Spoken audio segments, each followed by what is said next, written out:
কুমিল্লার বুড়িচংয়ের দেবপুর এলাকার একটি কারখানায় চুরির অভিযোগে এক যুবককে কুকুর লেলিয়ে নির্যাতনের ঘটনায় ৩ জন আটক করেছে র্যাব ও পুলিশ। শনিবার সকাল 10:30টার সংবাদ সম্মেলনে এই তথ্য জানানো হয়। এই ঘটনার একটি ভিডিও সামাজিক যোগাযোগ মাধ্যমে ভাইরাল হলে এলাকায় ব্যাপক চাঞ্চল্যের সৃষ্টি হয়। ভিডিওতে দেখা যায় দুটি কুকুর ওই যুবককে কামড়াচ্ছে এবং কয়েকজন ব্যক্তি লাঠি হাতে তাকে মারধর করছে। জানা যায়, কারখানাটিতে প্রায়ই চুরির ঘটনা ঘটছিল। শুক্রবার জুমার নামাজের পর জয় নামের ওই ব্যক্তি মিলের ভেতরে প্রবেশ করলে তাকে কুকুর লেলিয়ে ধরা হয় এবং পরে শারীরিক নির্যাতন চালানো হয়।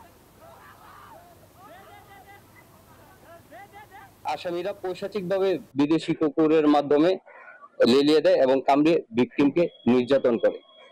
গ্রেপ্তারকৃতদের বিরুদ্ধে বুড়িচং থানায় একটি মামলা দায়ের করা হয়েছে এবং তাদেরকে ধৃত করা হয়েছে। তাদেরকে পরবর্তী আইনানুগ ব্যবস্থার জন্য বুড়িচং থানায় হস্তান্তর করা হবে।